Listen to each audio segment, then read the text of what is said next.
Hey everybody, it's Romania Black, and we're on episode 4 of season 3, Attack on Titan. Episode 41, Trust. I don't like that title at all because I don't like that title for a number of reasons. One, like I talked in the recap for season 2, we established that Eren has had trust issues with people, but that doesn't seem to be the case, not just him anymore. It's like trust is an issue with everyone in this series at this point, because this world in season 3 has gotten a lot more complicated. A lot more complicated. It's not just humans versus Titans. It's not just humanity and the Survey Corps versus Titans and Titan shifters. Now we've got the military police, we've got the government, we've got rogue agents, we have and the question of trust, who do we trust? Because there's a lot of gambling going on right now in this series. A lot. And I don't know if it's all going to pay off or not, because Erwin, bless his heart, I loved last episode because we got backstory on Historia and that whole mess with the Reese family. And then Erwin's backstory, we finally got it. And then we got the issues with Hanji too. But the thing is, Erwin has some really great ideas. Whether or not they pay off has kind of been a crapshoot, because you have some things that do pay off, like figuring out that Reiner and Bertolt are the Titans and fleshing them out. And then you have the whole deal that went down with Annie and Eren back in Walsina at the end of season 1. That kind of all worked out. But then you have other stuff, like the whole trying to capture Annie in episode 19. That didn't work out. Or episode 20. That didn't work out. So some things have been good gambles and some have not been good gambles. So I worry with Erwin that his luck, I want luck to be on his side, but he has death flags. Erwin has so many death flags because he doesn't have an arm. He's missing an arm, so his fighting capabilities are going to be limited. He doesn't have any ODM gear right now. He did the infamous, I'm putting you in charge if something happens to me line to Hanji. And it's like, well, you've signed your death certificate, so now we're just waiting for it to happen. And so I love Erwin's character. And I'm like, we just got backstory on him. I'm like, the death flags are there and I'm terrified. I'm feeling the same vibe I felt with Hannes as I am with Erwin. And I don't like it. I don't like it at all. And plus, Erwin is putting a lot of trust into Pixis. That's a lot of pressure on Pixis. He's putting a lot of trust into Hanji and Moblit and putting pressure on them, but also on the Levi squad. And as we've seen in episode 2, we didn't really get it much in last episode, but as we've seen in episode 2, the Levi squad's dealing with some stuff right now. Like the idea that they are basically wanted criminals and that they've killed people. And it's like, well, whether you'd killed those guys in the Kinney squad or not, you still would have been wanted, because as we've seen, the military police have put things into action to try to get the survey corps all rounded up and taken out of the equation for the moment. I also want to note that it just hit me today that back in season 1, I was like, the military police, those guys are useless. Ha ha ha. Now I'm like, shit, they have an OSS squad of like trained killers that are going around silencing people and have been doing so for nearly 100 years, it looks like. It's kind of like in Bungo Stray Dogs in season 1, I thought the Black Lizard and Port Mafia weren't a threat. And then you get into season 2 and you're like, oh wait, they kind of are. And so I feel the same way about the military police as I did the Port Mafia. The military police is a threat. They just come off as if they're not, right? And there's the thing. The military police seems to have 2 different factions. It has like the rookies, the greenhorns that don't know any different, that maybe aren't doing anything. And then you have this like secret service squad that are like killing people left and right to keep the peace. So it's all interesting, but just like I did with Modao Zushi, I figured at this point, last episode didn't melt my brain. I didn't have a season 2 episode 10 meltdown like I did with Children. That episode melted my brain. I didn't have that. And I didn't really have that with episode 2 either. It's just these episodes have consistently been a lot of information to process. So going into episode 4, I've made a list of questions. A list of questions that I want this series to answer. And so I'll tell you these questions before we start, because I'm recording ahead, so I don't really have a lot of comments from people to talk about. But I do want to talk about these questions. So these are questions at this point in time in the series. These are the most important questions that I have that I want this series to answer before it ends. And I have a good feeling that most of these questions are going to be answered either in this first part of season 3 or by the end of the second part. And I'm going to add, actually, I'm adding to this list as I'm thinking about it. I've just started this list today. So here are my questions. Who are the King's Council? The two men and the man in the church. We haven't heard any of their names yet. I want to know who they are. What are their names? They're clearly important characters, so I want to know their names, who they are, and I'm sure we'll find that out very soon. Why did Kenny take Levi in, and what is their backstory? And I kind of just put that all in one overarching question. Why did Kenny take Levi? What's their backstory? I want to have that by the end of season 3, hopefully. Who is the black-haired woman with Historia and OP? I'm assuming we're going to find that out. Why did Lord Reese not take her back from the start? He's known about Historia from the beginning, I'm assuming. Why couldn't he take her back way back in last episode when Kenny stopped him and he's like, we don't want to cause trouble now, do we? Why couldn't he take her back? I know she's illegitimate, but she's still his daughter. Like, couldn't he just say that he adopted her? Like, adopted this orphan? Couldn't he just pass her off as an orphan and adopt her into the royal family? If he's trying to fool everybody in the kingdom that he's not the royal family, that he's just nobility, why didn't he just adopt Historia to keep her safe and keep him with her? I mean, it wouldn't be out of the realm of possibility for a nobleman to adopt an orphan out of the charity of their heart. Like, he could have framed it as that. Why did Kenny care that he was going to take her back? Why did that matter? Especially because they want her now. So they probably wanted her back then. What's the deal? Unless Kenny's working rogue and working undercover to try to prevent the government from getting her, but then he was kidnapping her anyway. So I'm curious. I'm curious the circumstance. It's all, that part is like, what the heck? And my dogs are like, what the heck too? Huckleberry. No. So that leads to my next question. And that is, who was the coordinate before Aaron? Who was the coordinate before? We know that there was one, assumedly. So who was it? And then, why is the royal family hidden? This goes back to Lord Reese. Why would you hide the royal family? I get why you would, but I want it confirmed. How can Historia save all of humanity? Lord Reese says that in the last episode. He's like, you're our key to saving humanity. How's that work? Erwin thinks she's the key to saving humanity too. So they're both using her to save humanity, but how? You know? How are they going to rescue Historia and Aaron? How's the Levi squad going to do that? The odds are really stacked against Levi and his squad and Armin and all them. They're really stacked against them. So I'm like, how are we doing this? What's going to happen with Erwin? Death flags. What will Pixis do in all this? What's Pixis's role going to be? Pixis kind of looked kind of odd leaving there at the end. So I'm like, my fear is, if this episode's called Trust, my fear is that Pixis is going to betray them, but I don't think he will. But I don't know, because this show can deal out curveballs left and right, and you don't see it coming. So I don't know. What are the Titan Shifters doing right now? What are they up to? Are they just playing the game of life? Or are they just having a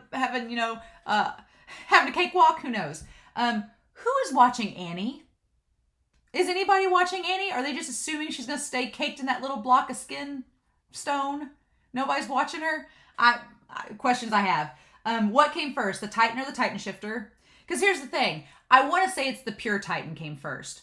But they call it the pure Titan. And then there's the Titan Shifter. But who's to say that the pure Titans aren't manufactured Titans? Like if the Titan Shifters came first, and then humanity, their scientists or something, tried to like experiment 100 years ago and recreate whatever happened with the Titan Shifters, who's to say that's not where the pure Titans came from, right? So, I need to know which one came first. Was it the Titan Shifters that came first, or the actual Titans?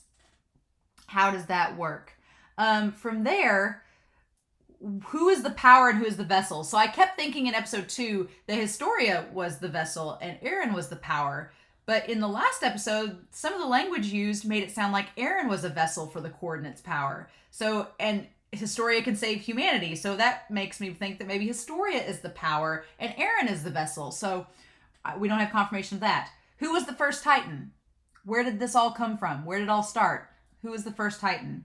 Why is this even happening? That was my big question. As I'm writing these questions down, I was like, why is there even a war? Why is there even a wall? Why is there even this story? What is the origins? That's, again, getting to the big questions.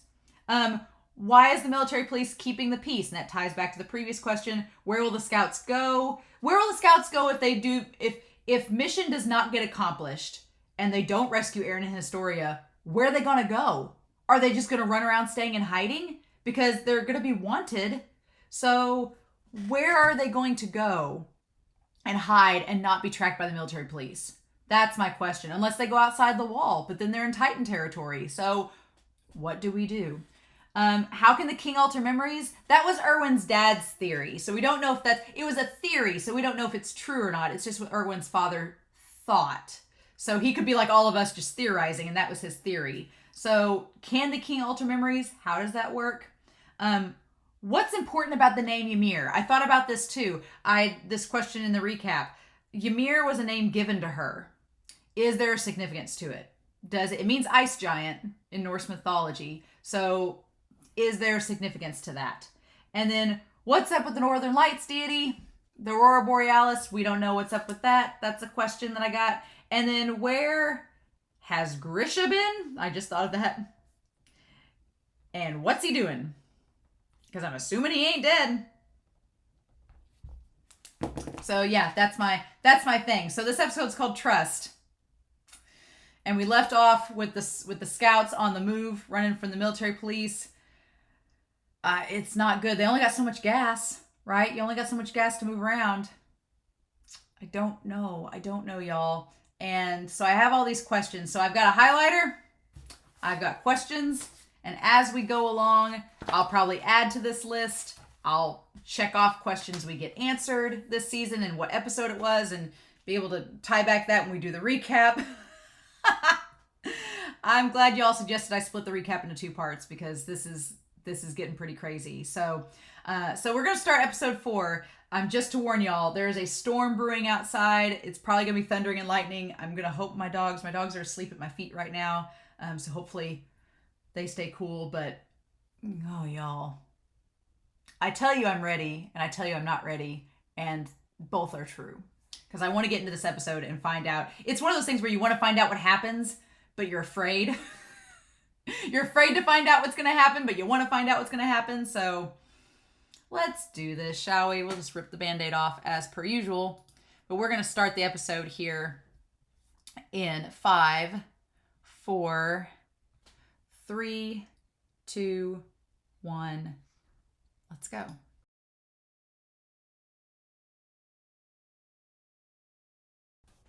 Oh. So, man, this episode it wasn't like mind-blowing info. Well, yeah, there was some mind-blowing info about Kenny, but we'll get to that. It wasn't like mind-blowing info, but this episode was like twists and turns and intrigue and stuff being set up. Like, oh my gosh, there's so much being set up in this that I feel like in the next couple episodes, shit's just gonna go down. And I'm like, I'm not ready. I'm not ready for it. But oh my God.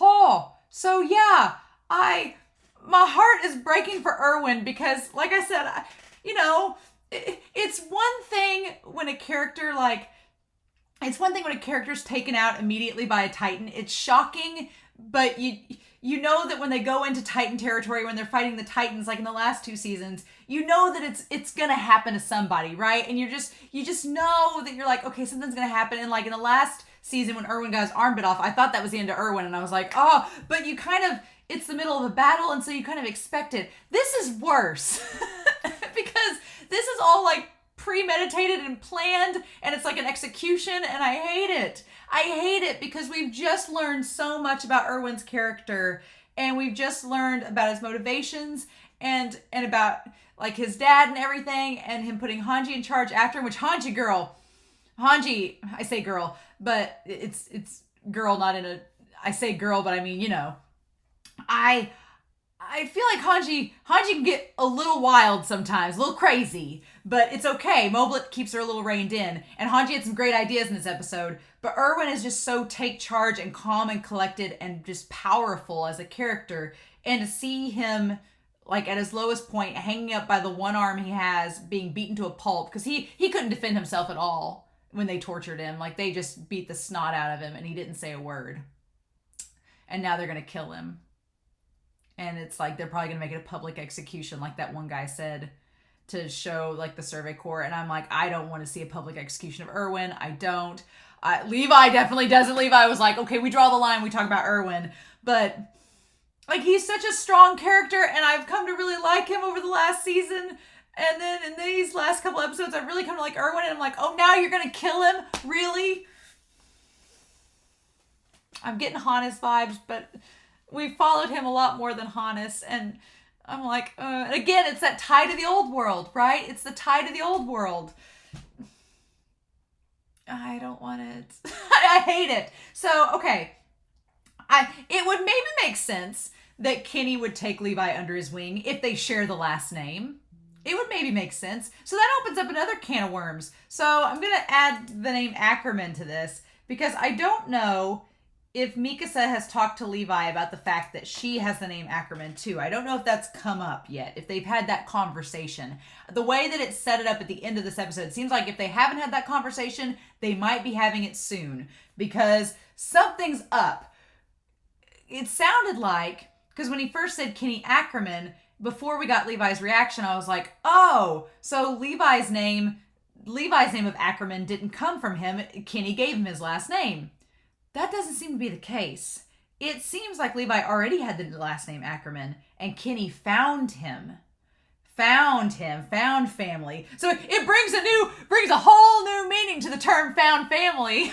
Like, he literally went out and found his family that was missing. So if Kenny isn't Ackerman, what the hell does that have to do with anything? What's the significance of the name Ackerman? And I've put a little star by it. Like, what's the significance? Because it sounds like Kenny went, it would make sense now why Kenny took Levi in. He tracked him down, trying to find people of the same family. So that begs the question, is there something special about the Ackermans? Because Mikasa and Levi are incredibly talented and incredibly powerful characters, and so is Kenny. So is there something up with the Ackerman family? I don't know. Keeping up with the Ackermans. It's like our keeping up with the Todorokis. Interesting indeed. I'm so curious now, but we need to walk through this episode. I didn't think we'd get Marlo and Hitch back. I kept wondering if we'd go back to the military police, but it didn't dawn on me that we'd go back and see Marlo and Hitch. And man, so I say that we can't ship Marlo and Hitch, but I guess you could if you're going to view Marlo as tsundere. But it's really, Hitch isn't even the one asking. If I get their names right. Hitch was trying to flirt with Marlo, and Marlo's like, you're not even my first choice. I'm like, oh girl, unrequited love times 2. And Marlo doesn't seem to be cynical about it. He didn't seem to be joking. He was like, I'm not attracted to you. Like, that's poor Hitch. Her character's really grown on me over the last couple times I've seen her. She's obviously skeptical for reasons, but you get where she's coming from because she's clearly from Stohess and has a connection to that place.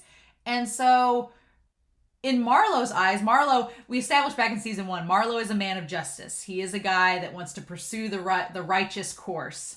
And so it makes all the more sense why Marlo would turn coat and start working with the Survey Scout Corps. And he even tells Jean he thought he made the wrong decision. So there's a lot of connections between Jean and Marlo. Marlo kind of made the choice Jean was going to make. But it's funny, instead of Marlo becoming like Niall and going through with that decision and owning up to it, he's kind of seeming to go the route of Jean and backtracking and being like, no, I actually thought I think I should have gone to the Survey Corps instead. So that's really funny. That's interesting that Jean finds a common ground with Marlo. I said in the recap, is Marlo, Marco, and Marcel 2.0? I like Marlo's character a lot. I don't want him to die, but he's so pure.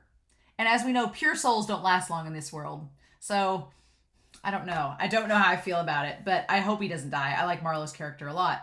And Hitch, Hitch is rightful to be mad about the Survey Corps because Stohess was turned into a battlefield. She's absolutely right. They did cause a lot of collateral damage and people died. And she's talking about how, just like in Trost, they had to carry the corpses and bury them and tell those families that their family members died. She's like, did you forget about that, Marlo?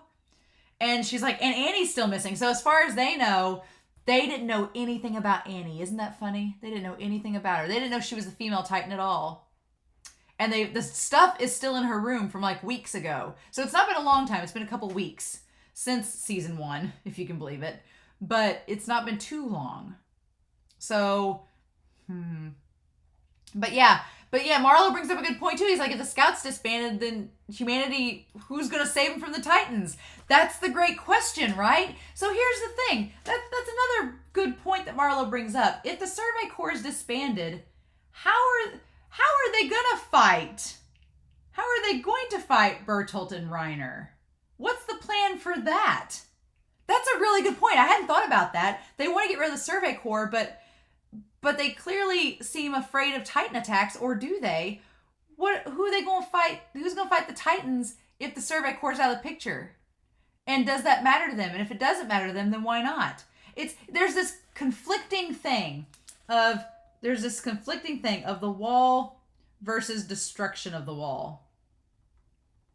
Right? There's this conflicting thing. And part of it almost seems like it's a hubris thing, like it's a monkey's paw.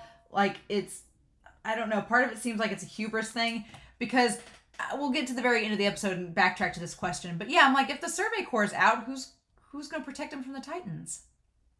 Ain't the military police. I mean, we'll talk about this. Yeah. So I love the plan that they hatched to catch Marlo and Hitch, and they used Armin as the bait, because Armin, I'm sure, didn't want to be the one to apprehend them. So he's the one. And here's the thing. I should have known it was a trap to begin with, because when Armin was gathering the water, his eyes were closed and he didn't look scared. So it was like, okay, well, Armin knew something was up. And then he says, just like that, not a word. Marlo does. And then that's when Levi and Mikasa get them. And then Armin says, that's right, now hand over your guns to the one in front. And then Armin says, just like that, without a word. Oh my gosh. And not a word, right? Oh, so good. So good. I love Armin just throwing that back at him. Mm-hmm. So yeah, Armin still looks a bit conflicted about all of this and the fact that they're going to have to potentially harm other scouts. But the new Levi squad, they are getting a first-hand experience of just how deep this conspiracy and deep this government control goes. They are getting it firsthand. And I can't believe Hanji's plan. Oh my God. Oh my God. So much being put into motion. So much being put into motion. And I'm sure that it's all Erwin's doings. Erwin's got the plan in motion. So yeah, here's the thing. I'm going to pause this. In that flashback of Kenny and Levi kind of have the same eyes. Their eyes are that like blue-gray color. And that's so intriguing. I mean, otherwise they don't look the same, right? They don't look similar, really.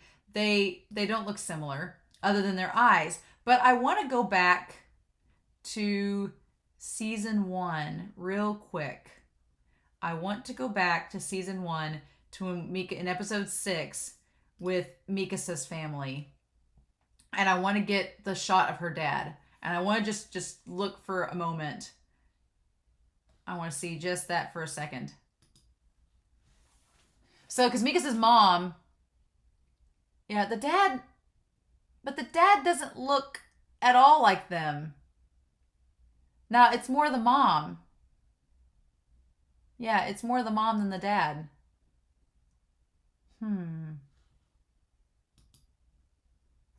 Yeah. So that's odd. Interesting. Yeah, and the mom doesn't really look like Myers. So yeah, the dad doesn't look like an Ackerman. Like, he doesn't look like Kenny or Levi. Interesting. But Levi kind of has the same eyes, sort of like Kenny, in a weird way. That's so fascinating to me, that whole reveal. But yeah, going through this. So back at Capital Mitras. So Erwin is at the Capitol in Walsina. I hated that he's stuck in that cell. I just hated that. Like him being tied up. Like he looks so sad. And Erwin just like, he knows what's about to happen. And it's like he can't do anything about it. And it sucks so much because you see somebody that went from being the commander of the Survey Corps and on the battlefield having so much power and authority and command. And you see him trapped in this cell and he's just powerless. And I hate it. I hate seeing him like this. I really do. It's so sad. And then this guy shows up, the guy with the bolo tie that's with the upper echelon. And then, but here's the thing. We don't get his name. I hate that we don't get his name. I want to know who they are. And so I can loathe them by name. And then poor Niall. We cut back to Niall. And he's trying to They ask him if the whole incident is the Survey Corps' fault. And to Niall's credit, he's trying to not outright say yes. He's just saying, judging by the evidence, but we don't know for sure. Niall's trying to play the safe ground, right?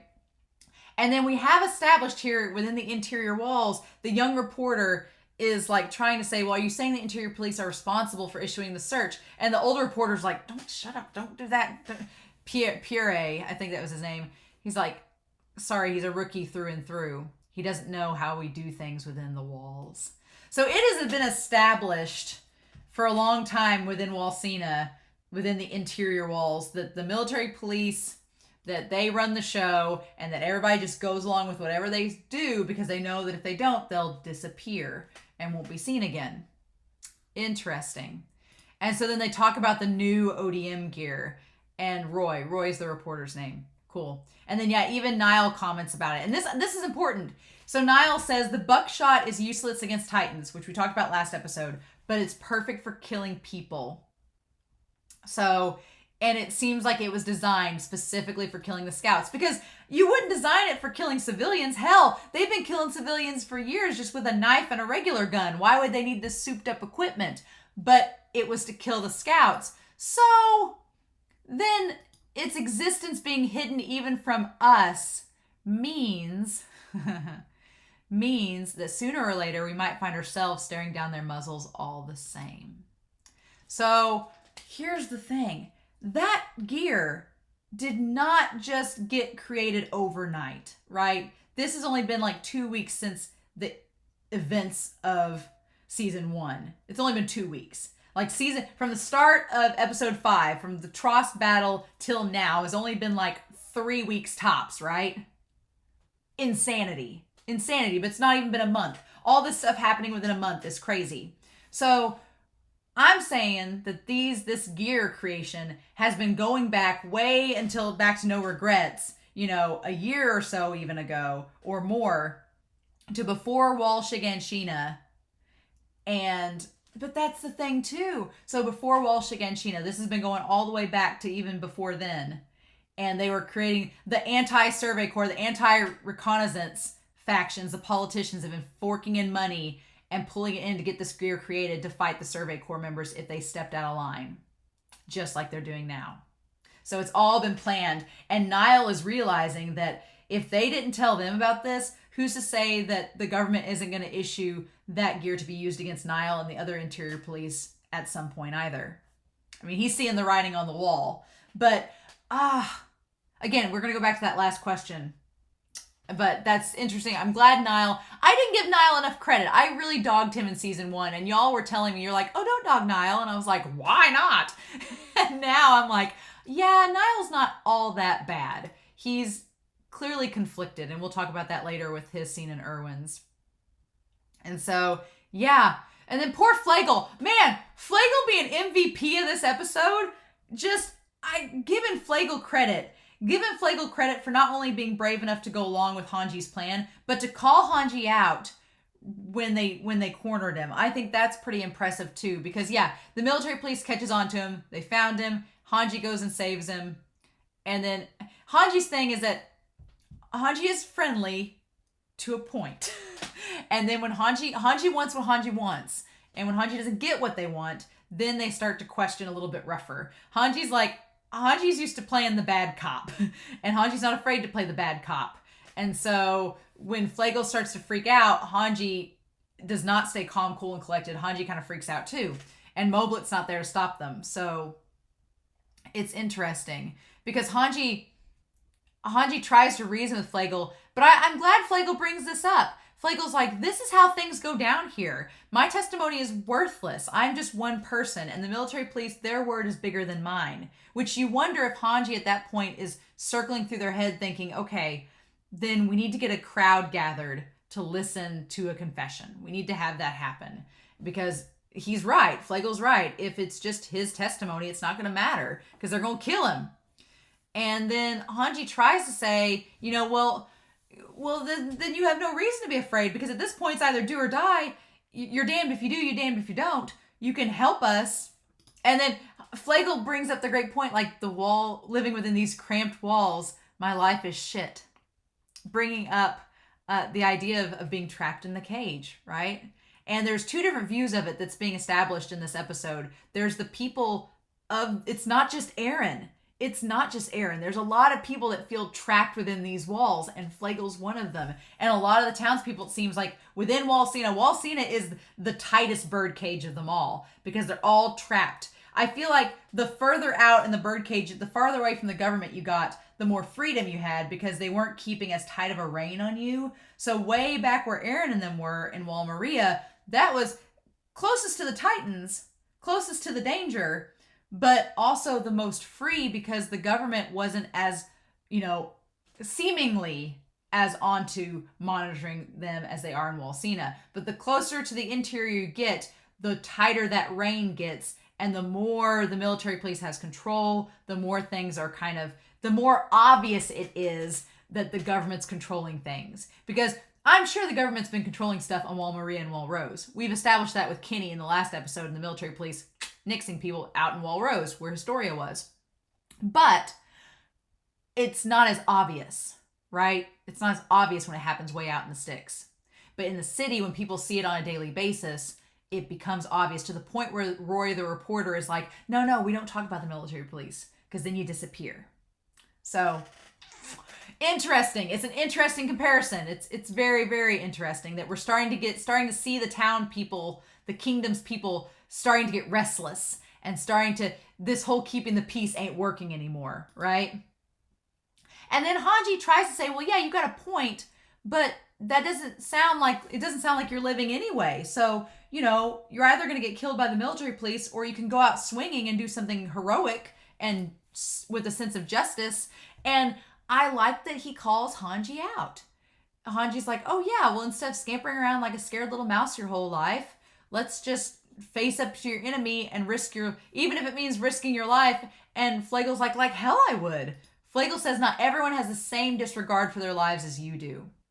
And that's the thing. And then Flagle says, this whole plan is benefiting you. It's not benefiting me. And then Hanji throws it right back saying, of course it's benefiting me. I love that Hanji's still being truthful. But it's just like, of course it's benefiting me. You ought to start thinking what's best for you too. Kind of like, and that ties back to Ymir. That ties back to Ymir's thing to Historia, like live for yourself. Hanji's like, yeah, I'm thinking about humanity, but I'm also thinking about what's best for me too in the equation. Interesting. And then of course Hanji's being loud and gets noticed and I thought for a second Flagle wasn't going to come, and then Flagle says your gang's already lost. And I love this. It's the whole mantra of the Survey Corps. Hanji's like, what are you talking about? Like, defeat is all the scout regiment has ever known. That line, my heart, because Hanji's, it's so true. Like, that was going back to season 1. Like, when Erwin saw Pixis on the wall, Erwin's like, the scout regiment has been used to defeat from the start. That's all we've ever known. And so, God, it's going to be so symbolic. I just thought of that. It's going to be so symbolic if Erwin does die, but Erwin's death leads to the scout regiment's first, like, major victory. If Erwin is the domino that starts the scouts having victory, I don't know, y'all. If Erwin dies, I may cry. I don't know. I was starting to get really, really sad for him at the end of this episode. Because it was just like his character and everything, and Hanji's words in that moment that defeats all we've ever known, and Erwin just going through being raked through the coals. Oh, man. And now that everyone in that village knows what Flagle said is true, then that mom and daughter of Demo, they're going to know that Erwin was trying to avenge them and was trying to do the right thing, and they're going to get more empowered. We're going to talk about this. We're going to get back to it, but God, there's a lot happening in this episode. So basically disguise as military police to get by the guards. So that's the plan. I also want to note, I didn't get a chance to say this, but Connie has the one-piece straw hat. He has a one-piece Luffy style straw hat on. I'm imagining if this is in the manga, that's Isayama's only way to give a nod to One Piece is just to have Connie with that straw hat. I would imagine that's the only way it was going to happen. That's actually amazing. So yeah, the original plan was kind of an extreme gamble. and that was that they would disguise themselves as Marlo and Hitch and to try to figure out where Aaron was by snooping around. That was an extremely bold and bad plan because, one, the military police are going to recognize that they're not one of their own. They're going to be like, who the hell are you guys? That wasn't going to work. So I'm glad that Marlo and Hitch turned out to be trustworthy, or at least seeming to be. Yeah, and Levi's like, well, we really don't have any other option, and we don't have time, so it's do or die. We just got to go with this plan and live with it. And then I'm assuming that's their booklets with all their gear of where they're from. Marlo Frodenberg. And then Marlo's like fanboying. He's like, oh my God, it's really Levi. And then Hitch Drace. And then when he says, I will dispose of you, that's when Hitch is like, I got to get this off my chest before I die. And she tells them all about the people at Stohess and saying, like, you guys think you're heroes of justice, but the victims and their families were dropped into hell. Like, don't you realize what you've done? And Levi's like, yep, we know exactly what happened. We're aware. Our lives have been hell too. Welcome to how everything outside of Walsina has been the last 5 years. And so then, yeah, Hitch is like, you're from the Southern Cadet Corps, right? You're just like Annie Leonhardt. And then Jean is like, wait, what? And all of them are like, uh-huh. And they're like, were you friends of hers? And then, yeah, Hitch, I didn't realize at the time back in Smile, but Hitch was really, I think, trying to become friends with Annie in her own weird way, was trying to get to know her and become friends with her. And so when she says here she didn't have any friends, she was as gloomy and aloof as ever. And then Hitch is like, it was like she was a kid afraid of other people, which she was afraid of other people. She didn't want to get close to other people because she knew she'd probably have to kill them. And then I never got the chance to know anything about her. And so Hitch wanted to become her friend. That's sad. And then they still haven't found her. And that's when Jean and them were like, and Levi's like, she was not pulverized into jelly, my friend. The Titan in hiding was Annie. And then that's, yeah, they all didn't know. And then I like Levi's like, damn it makes me sick. Y'all know who, no one knows anything. Not us or anyone else. No one knows a damn thing about this world. Except the bastards at the center of it all. It's like, damn. And he's like, we'll release you both as soon as we get out of here. And they're all like in shock. And Marlo, that's when he takes a stand. Marlo's like, let me help you. And I totally believe Marlo was sincere. I do trust Marlo because Marlo has been established to have this sense of justice. I'm a little more worried about Hitch, but I think since they told her about Annie, that she's more likely to trust them. And then Jean, I feel like Jean connected in that moment with Marlo and was like, nah, these guys, they remind me of Aaron. Marlo reminds him of Aaron. So Levi is very right in not trusting him because Levi's like, nah, they could turn coat on us and that would be very, very bad. And so then that's when Jean is like, let me do it. And here's the moment. He says, please let me do it. And Levi glances at him for a second. Like, and it's almost like a silent look between the two of them, like, okay, are you going to test him? Fine. And then he says, and they had that moment and that glance. And he says, knock yourself out. Which is hilarious because Hitch ends up knocking him out almost. But yeah, it seems like in that moment, Levi's like, fine, test him, see if it works out, do it. Because he could have just said no, but he didn't. At first, I didn't think about it at the time that this was all a test. But for the second, I was like, Jean, this was about to be a big goof up. And there's, again, so much trust in this.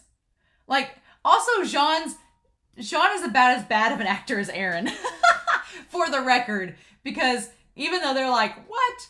He's like, Jean's whole murder face. I was so confused in the moment because I was like, Jean, I can't believe you're going to kill someone. Even though we just had this, last episode, y'all were having this existential crisis about it. But here's the thing. This is the crazy thing. Hitch didn't run away. Marlo trusted Hitch And Hitch didn't run away. She came back to save him. I love that. And here's the thing. So it wasn't a gun. That's why in the moment I was like, when did Jean have a gun? But he didn't. It was a stick in his hand, and that's how Marlo knew it was a test. Okay, that makes a lot more sense. In the moment I was like, when did Jean get a gun? And then it was all a stick. It was just a testing, but he didn't know that. My gun is faster, you know. And then I'm kind of proud and respectful of Hitch because, and then we don't quite see what's in his hand there. Maybe it is a gun. I don't know. Maybe it is a gun. I don't think it is. We'll get to the end of the scene. And then Jean's like, why would you want to join us? We're severely outmatched. Do you really think we can save humanity? And Marlo says, well, then why are you here? Why are you still with the scouts if you guys don't think you can save humanity? And that's when Marlo says, I picked the wrong regiment to join. As long as you guys have it in you to risk your lives and keep fighting, then I'll trust you. And it's like, damn, I like Marlo a lot. But in that moment, he's like, I trust y'all. I mean, you guys are doing what's right, and I'm a man of justice, so sure. And then Jean's like, oh my God. And then Jean, that's when Jean realizes, that face, I just paused it where Marlo hit him, or where Hitch hit him. That face, poor Jean, he went from looking like super sincere to like getting knocked out. Damn. But also, she said, you damn horse face. That's why Jean said they both remind him of Aaron. Yeah. That's hilarious. But yeah, kudos to Hitch. She didn't run off. She came back to save him. Good on her. And that's when Marlo's like, wait, he was testing us. Because it wasn't a gun. It was a stick in his hand. Wow. What would you have done if I'd swung that knife at you? And why did you trust me so much? And that's when he's like, because you remind me of a guy that I hate. And then Hitch says, oh, is it the guy that Annie talked about? A damn idiot? Or Marlo says that. This idiot is the same one Annie talked about. And then, yeah. And he's like, hell if I know. Again, that's tying back to Bertolt's whole thing. And in that moment when Jean gets like, oh, that's tying back to what Bertolt said in episode 11 of season 2 when he had his freak out. He was like, what we had with y'all wasn't fake. It was real. We did have this camaraderie with you all, but they've got a mission. And in that moment when Marlo says this idiot is like the person Annie mentioned, Jean realizes that Annie was still talking about Aaron like he was a friend amongst Marlo and Hitch, like she was amongst all of them. So yeah, going back to Bertolt's words there, very interesting. Very interesting indeed. So yeah, so Marlo's proved his dedication, and that would be enough to convince Captain Levi. And Levi at this point is like, our original plan was terrible, so this, we're going to have to trust him. It's a lot better. And then yeah. And then Levi's like, well, we're not getting you guys in trouble. We don't want it to look suspicious, so go back to your squad. And that's when they catch, because their whole goal was to get the interior police guy, and then they do the over the heart. So their whole goal was to get the interior police captain who would know answers. The other guys, they don't know, so they need to get him. And it's them damn bolos. The bolos show that you know something, clearly. And then yeah, Jean, I love this. I love Jean leading the charge on the wagon, and Connie has this like messed up pirate face, and Sasha too. Just so wild. I like that, we have Armin, Mikasa, and Aaron. And then we've also had like our secondary trio of the group, which has been Jean and Connie and Sasha. I like that we've established that too over the course of this series. Great times. And so yeah, then they just wrecked the place and took the captain with them. So okay, information available for public disclosure. The Chancellery, an institution which unifies and supervises the various public organizations of administration, justice, and military which act under the royal government's will. Although it officially outranks other organizations, its authority is under constant contention. So the Chancellery. So this whole thing at Old Mitras is the Chancellery, where they do all of the the organizations of administration, justice, and the military. Okay, so our three dudes, I'm going to write this down. So our chancellery, it's the military, justice, and administration. So here's the thing. We obviously have the church in there separate, separation of church and state, of course, But I'm thinking that these three dudes that are with the churchman and Lord Reese and King Fritz are the heads of those. So you have the head of the military police, which I'm assuming is the bowl cut lurch man that cornered Erwin for interrogation. I'm assuming he's the military man in the chancellery. Then you have justice and administration. So the guy with the black coat and the kerchief is either justice or administration. I'm guessing justice because he has a black coat. So wouldn't that be kind of like a judge? Kind of like Zacharias from season 1 or Zachary from season 1. Isn't that right? So he would be justice, and then administration would be like handling the food and handling business and trade. And that's the guy in the green coat with the ropes going across. That's what I think. I think that they're the three heads, along with the king and Lord Reese, that are in charge of everything. And then we have the king, the leader of the church. I think it's all making sense. It's all tying together, and they all are at Capital Mitras where they do business. And the authority is under contention. Interesting. Fun times. So then we have Hanji and Flegel, their whole plan to get the beans spilled about the military police. And I was so wondering how this was going down, because it's like how running into a deserted dump like this. Here's the problem. Here's my problem. At first I was like, oh, are they going to get people to like listen in on what they're going to say? And then I was like, I don't know how that works. That's ended up what was going to happen. For a split second, I was trying to rationalize in my head how Hanji could record their conversation, because they don't have tape recorders. They don't have voice recorders in this world. So there was no way to record a voice. That's the only downside. I was like, oh, she could just record their voice and play it back. There's no such technology in this world. So I was like, how are they going to do it? But it's funny because I know some people will be like, well, how do the acoustics work? But here's the thing. If you know anything about Shakespearean theater, then you know the Globe Theater is like a rounded theater, but it also goes straight up, and the acoustics make the sound go straight up. And the way that this area is designed reminded me of the Globe Theater. So that's originally why I was like, are they gonna have a bunch of people listen in on this? Because then everything said down here would echo up to the top. So that's why whatever Flegel's yelling about and this military police guy says, everyone is able to hear him. So it's the architecture all makes sense. It's a cool little tie into that. I like it a lot. But that's exactly what happens. Everybody listens in, and everything they hear about the military police, all the lies get out in the public. It's great. And they admit what they did to Reeves, that it was all cover up, that they framed it on the scouts, everything. And Flegel followed his nose. I love that callback to what his dad told him back in the last episode. Very, very cool. Nice. But yeah, this whole plan. So here's the thing. All these people know now. All these people have knowledge that the military police, and then Hanji with that punch. So satisfying. So satisfying. I'm glad it missed her face. And she's like, ow.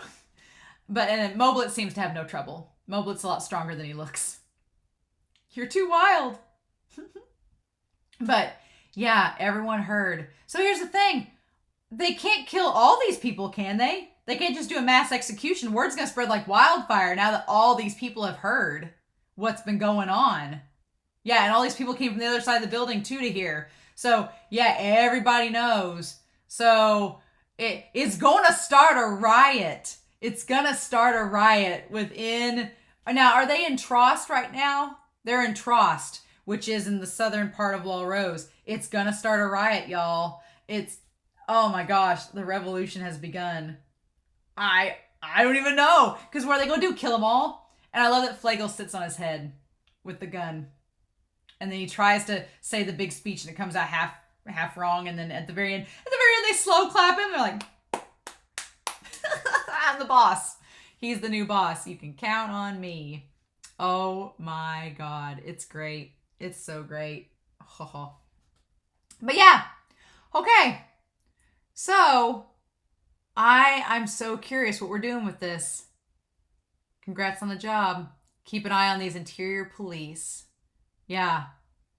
So they're going to keep them under wraps. And then the old reporter still looks skeptical. The old reporter still has that look in his eyes like, I don't know if this is going to go. It's a small step. I don't know if it's going to change anything.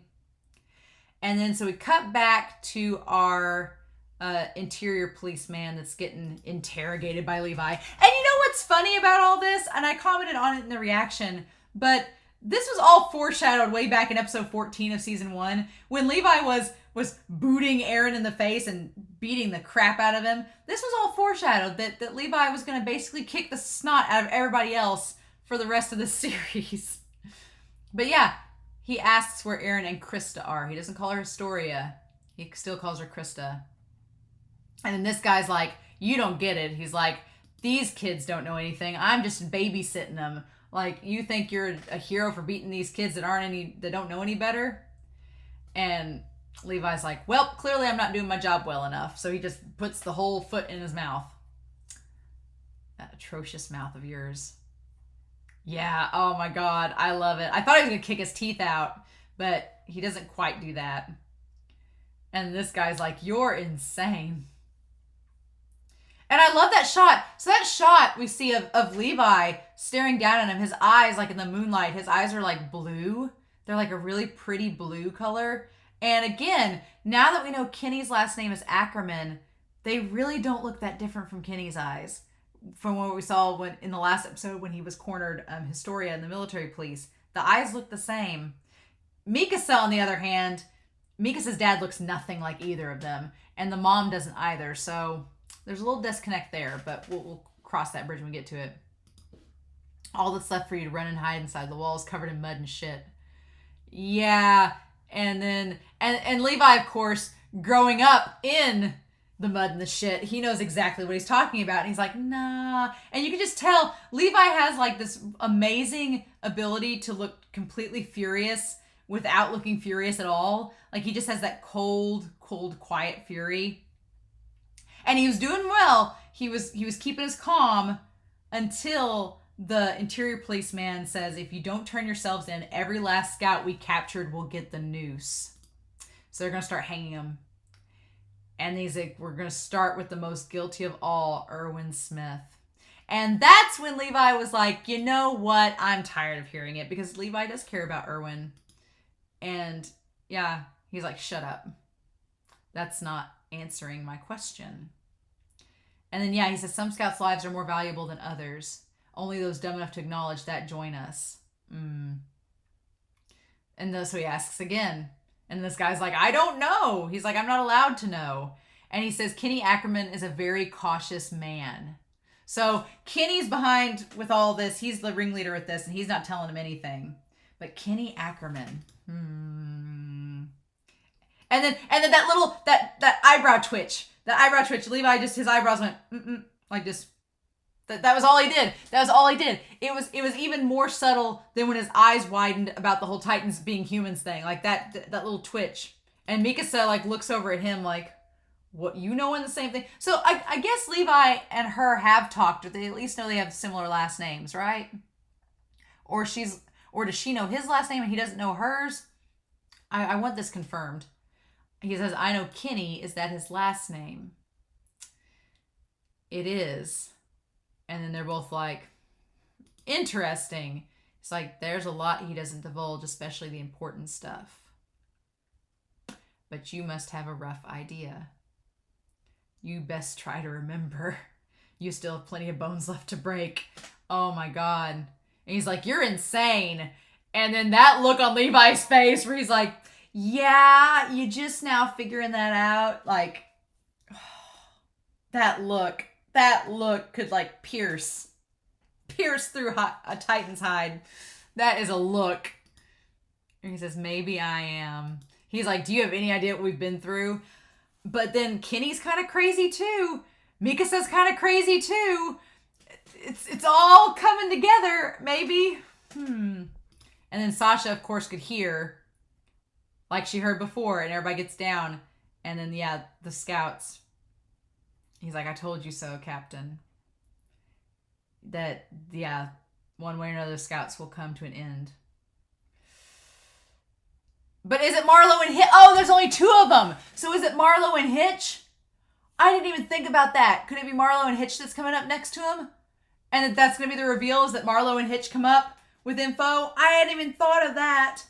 It could be just the 2 of them. That's just Marlowe and Hitch. I hope it is. I hope it is. And then they get info out of this douche lord interior policeman with the greasy hair. And then we come back to poor Erwin. And God, again, the chair.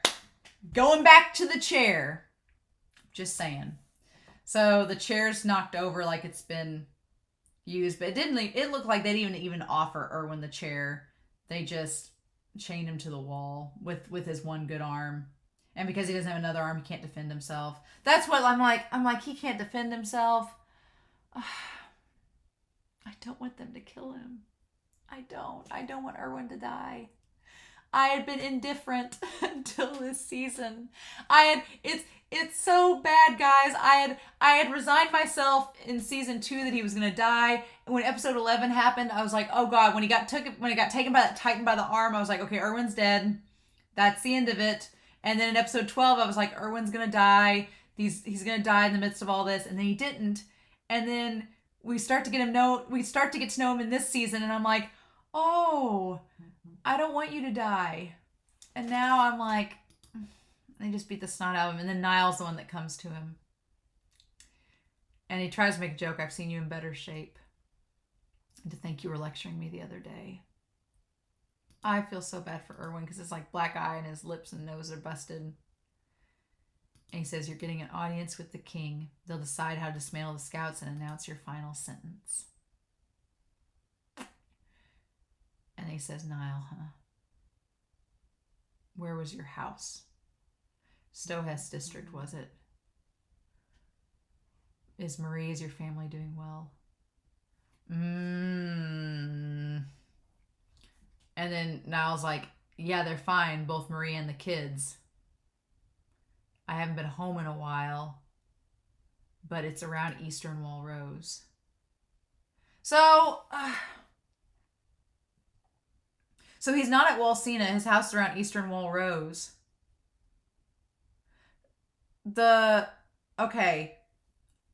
Eastern Wall Rose. Marie and the kids. So is Erwin implying that Niall's home is from around the same place that Connie's village is? Is he implying that? Because I'm trying to think southwestward. But southwestward, they were going southwestward was where they were going for Utgard Castle, right? Right? Utgard Castle. Somebody was telling me I was pronouncing it wrong, so I'm like, Utgard Castle. That was southwestward, right? Was Connie's village southeast? Or around Eastern Wall Rose? So maybe it's not. For a second, I thought that Erwin was trying to suggest that he was from around the same place as Connie's village, but I'm guessing not. Maybe not. Maybe he's just saying, I see. And then he's like, what's with the odd questions? Yeah, because it's like, why are you asking him this? Why are you asking where he was living and if everybody's okay? And he says he hasn't been home in a while, but I'm curious. Something's going to come back with that. Something's going to come back with Niall and that whole where his family lives. Something's going to happen with that.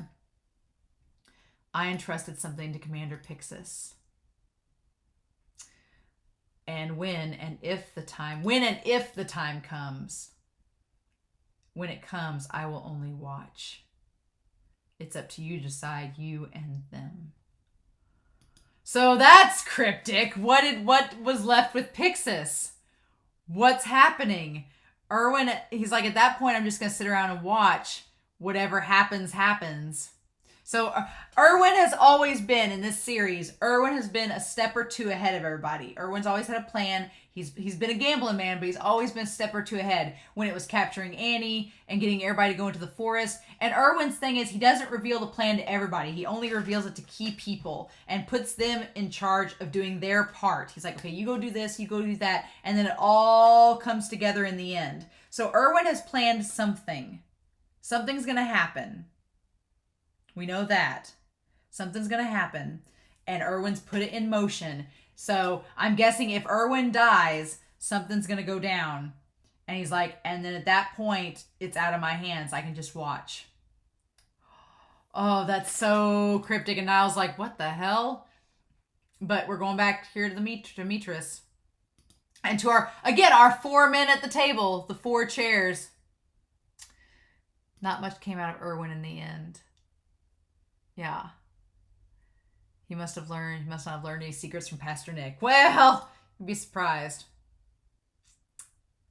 So then, yeah, Historia Reese can make all the claims she wants about her name, but they'll match nothing. I'm like, well, why wouldn't they? Why wouldn't they? In any case, they're all nothing more than birds in a cage. And we go back to that ED. Go back to that season 2 ED, birds in the cage. Just waiting to die. But, okay, so here's what I wanted to bring up. There's an irony in all this. There's a big irony because the one dude here said that the Survey Corps, they're all birds in a cage waiting to die. Right? But that's the Wall Kingdom. That's the whole metaphor that Aaron's been trying to establish since episode 1 of season 1, that the whole Wall Kingdom itself is a bird in a cage. It's a big cage entrapping all of these birds. It's 3 cages in one. And so I'm like, do these guys not see the irony? Do they not see the irony? I'm telling you, the guy with the lurch haircut with the military jacket, if he's not a Titan shifter, he looks sketch as hell. He looks sketch as hell, y'all. I don't trust him a bit. And we haven't gotten his name or anything. I don't know. He's either a Titan shifter or he's going to be a Titan shifter. He gives me concern. I don't know. I don't trust him at all. Well, of course I don't, but the guy in the military jacket with the lurch haircut and the mustache, something about him doesn't sit right. But it's such the big irony. So they're in a bird cage. The Wall Kingdom itself is a big bird cage. And as we've seen from Flagle in this episode, people are dying, not physically, but mentally and spiritually dying within the cage. And they want to get out. Just like how Aaron has wanted to get out since episode 1. And so it struck me as so ironic that these guys make the joke that the Survey Corps is like in a bird in a cage. And I'm like, y'all are. Everybody is. So again, I don't know why they want the Coordinates power unless it's to reinforce the wall, because these 3, see, I had my conflicting thought was if this whole thing with the Titans and the Titan shifters was a government conspiracy, but now I'm questioning it because it seems like these guys just want to keep the status quo and keep everybody quiet and just keep things going like they've always been going. And so they're actively against the Titan shifters, but then why do they want the Survey Corps to be destroyed? If your whole goal is to keep things like they've been, then why would you want the Survey Corps gone? Unless you want the Coordinates powers to let all the Titans in and control them, but to what end? Again, there's a big piece of the puzzle missing, and I feel like we're getting closer to getting to what that is, but I'm so curious as if you're wanting to keep the status quo, then why are you getting rid of the Survey Corps? That's the big thing. That's the big thing.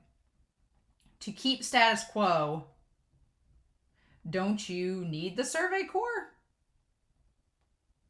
But then I guess the whole point of the Survey Corps, the reconnaissance, is that they're trying to establish bases outside the wall so that people can leave the wall. So, okay, I guess that makes sense that you'd want to get rid of the Survey Corps, because if they're trying to do, a reconnaissance outside the wall and establish a base there, and if you're trying to keep the status quo, then you don't want that. So that does make sense. Yeah, sure.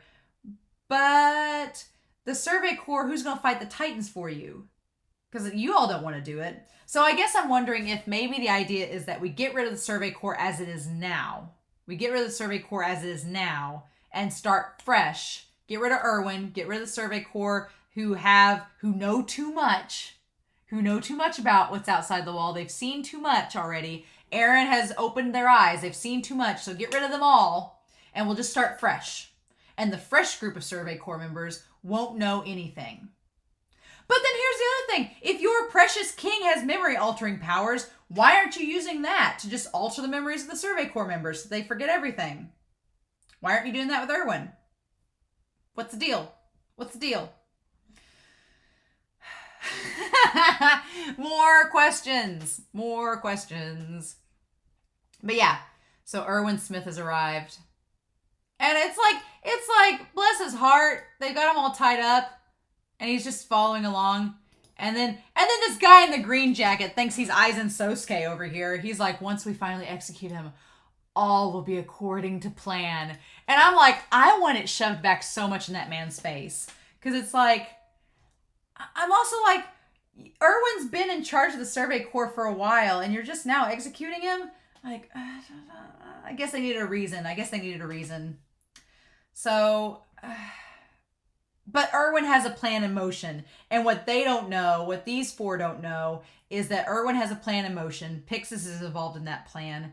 And then the Survey Corps, they're finding out things and setting things in motion. So, I don't know. That smug line. Anytime an antagonist says all is going according to plan and twirls their mustache, I want the plan to be disrupted so badly. I just have that desire. And just like they always have, the wall's secrets will stay safe. But again, they don't know about the Beast Titan. They don't know about Reiner and Bertolt getting away, do they? They don't know about any of that. Erwin, here's the thing. Yeah, Erwin and them haven't told these guys about Reiner and Bertolt and about the Beast Titan. So these people inside the walls have no clue. Or do they? The whole, why is this happening? That question has never been more on my mind. And I know we're going to find out. Don't spoil me. I know we're going to find out. But it's just the closer we get to the answer, the more it's dangled in front of us like a carrot. And I'm like, just give me the damn carrot. But I know it's going to happen. So don't spoil me. And we'll protect the peace within the walls. Forever. Forever and ever. No. Nope. Yeah, these four with old King Fritz. I'm just so curious. So very curious. But yeah. And King Fritz always has his like legs spread apart, looking like he just really couldn't bother to be here. I'm like, he's been like in that same pose since we first met him. I'm like, dude, are you just bored? Are you just tired of posturing as the king? Interesting. Erwin, do you have any last words? And he's just like, I want to hear what his last words are. I want to hear him so badly. But his like black eye and everything. How dare you end this episode right there?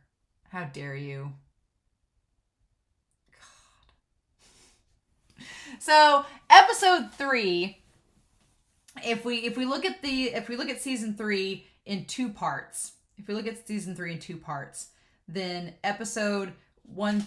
If you look at episodes 1 through 12 as its own season, technically, because y'all told me that it's basically two big arcs. So if we look at it, what an arc it's been so far, by the way.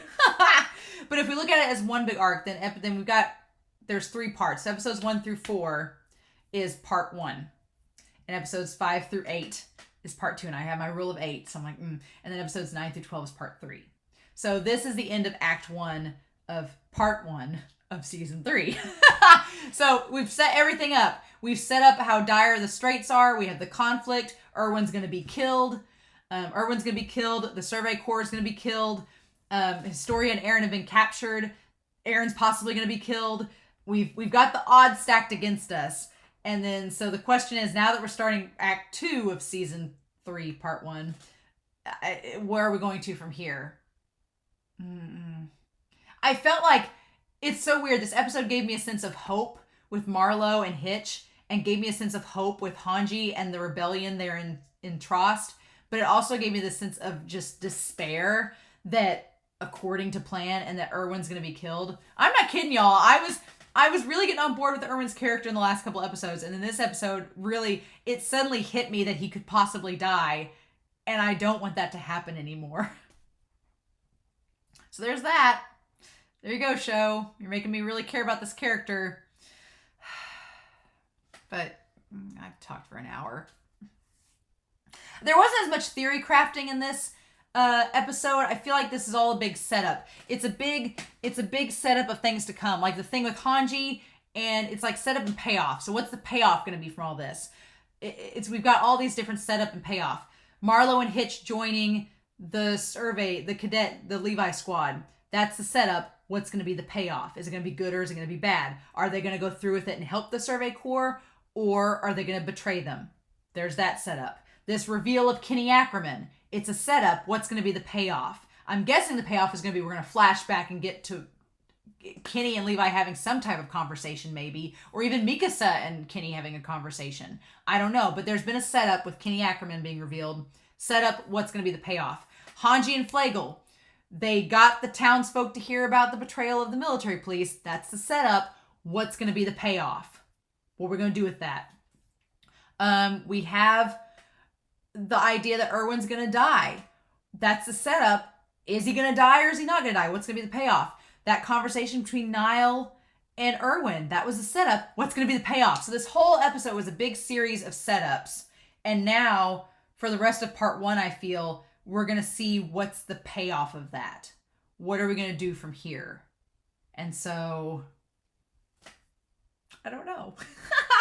I don't feel that sense of dread and despair. It was a lot. It wasn't quite as insane as the first 2 episodes have been. But again, these last 2 episodes have been set up. Last episode was a setup of Historian Erwin's characters. This episode is setting up the things that will be paid off later. And so now we just have to see the dominoes fall. But yeah, holy crap. I'm curious to know what y'all thought of this episode. I really am. I'm curious to know what y'all thought. I'm curious to know your thoughts about Erwin at this point. At this point, I'm sure y'all will have talked about it in the last episode because we got so much backstory on Erwin. But at this point, don't spoil me if you know what happens to Erwin, obviously. But at this point, when you watch this episode, were you worried about Erwin? Do you feel stronger about his character now? What are your thoughts about Erwin? Hanji, the whole reveal. Don't spoil me about Ackermans. Don't spoil me or put it in tags. I don't know, but oh God. I feel like I need to go back and rewatch episodes 1 and 2 now, knowing that Kenny is an Ackerman, and see if I notice anything. I don't know. But in the meantime, I hope y'all enjoyed this reaction. I hope y'all have a wonderful week. Please stay safe, take care, and yeah, I'll be back soon with episode 5. Episode 5. We're almost to the halfway point of season 3, part 1. We're almost a fourth of the way through the whole season 3. That's insanity to me. But these episodes, it's like they're flying now. The plot's going and they're flying, but there's so much happening too. So we'll see what happens. But in the meantime, stay safe, take care, and I'll be back soon with episode 5 of season 3 of Attack on Titan. Bye.